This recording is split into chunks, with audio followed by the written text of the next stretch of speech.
Waheguru Ji Ka Khalsa, Waheguru Ji Ki Fateh. Welcome to this segment of Khoj Gurbani's a-sabad-a-day.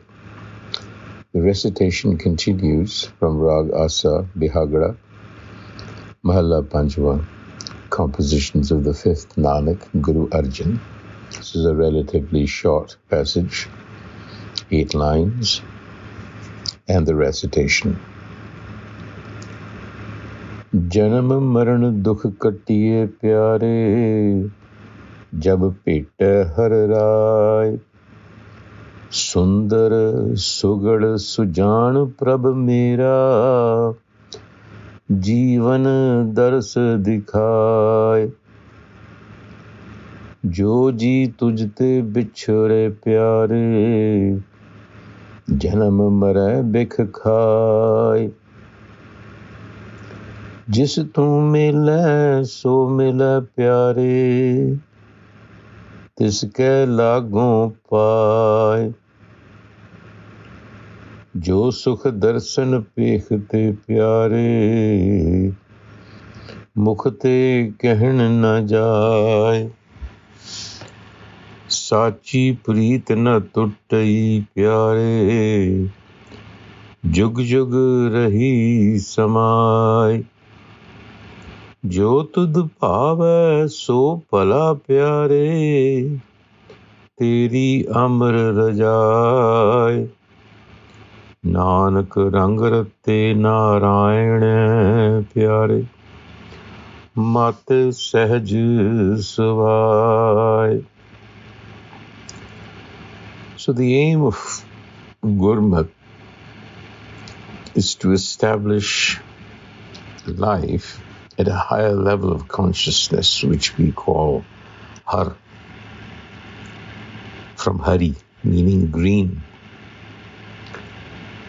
which signifies a constant blooming or flowering, Sadavigas. The idea being that is the nature of our life, or how our life ought to be lived, is in a state of progressive blooming, growing, expansion. But there are barriers. In fact, there is one big barrier. It's the ego mind. This is what this passage speaks about. Janam Maran Dukh Katiai pyare, jab pete har rai. Dukh, Janam Maran Dukh Katiai. Jab pete har rai. Jab pete, when you submit yourself to the har, then the pain of birth and death ceases. The birth and death of the ego ceases, because we are actually living in the ego, which means we are bereft of our connection with the self. We are separated. Being in the ego means being separated from the source. Being separated, in effect, means being dead, because you're not spiritually alive. And so that is dukh, sorrow. You're not progressing. And the har self is described here as sundar, beautiful, sugad, again, beautiful, well built, sujan, wise, wisdom. Prabha mera, myself is beautiful, well built, wise, it's wisdom. Mera jivan daras dikhai, it gives direction to my life. Because the ego is confusion, but the self is wisdom and clarity. So therefore, jo ji tujte bichare pyare, my dear beloved, they who are separated from you, janam mare bikakai, janam mare, they're as good as dead while alive, because they have consumed the poison of the ego. So when you consume poison, you can become delusional. So it is with the ego.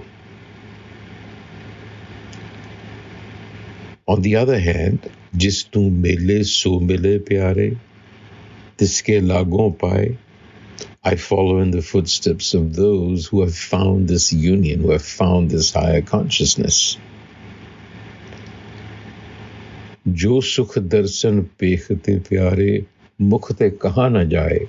That experience, that consciousness is ineffable. It cannot be described.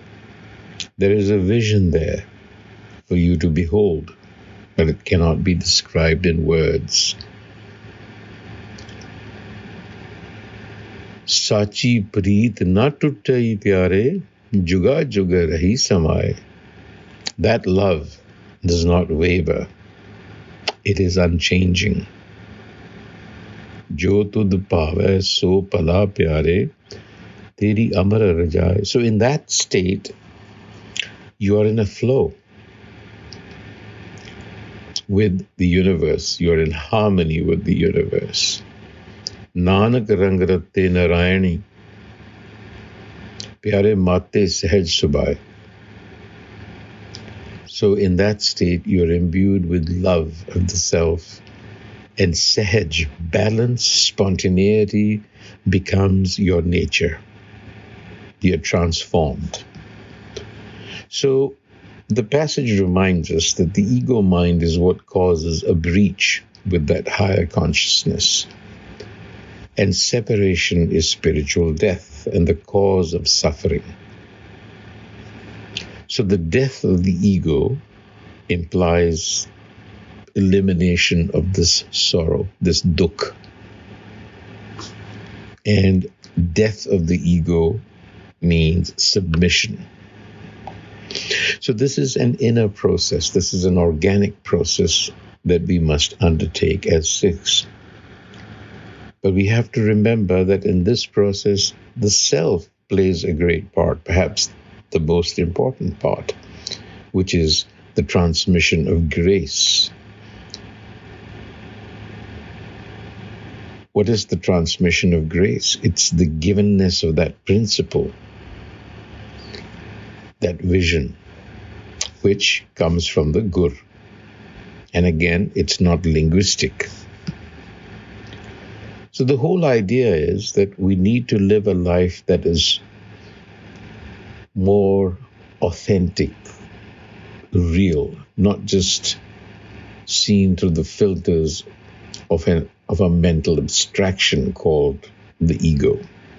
In other words, we have to be more attuned, more in touch with life itself by developing a broader, deeper perception of the world called Har Consciousness. On that note, Waheguru Ji Ka Khalsa, Waheguru Ji Ki Fateh.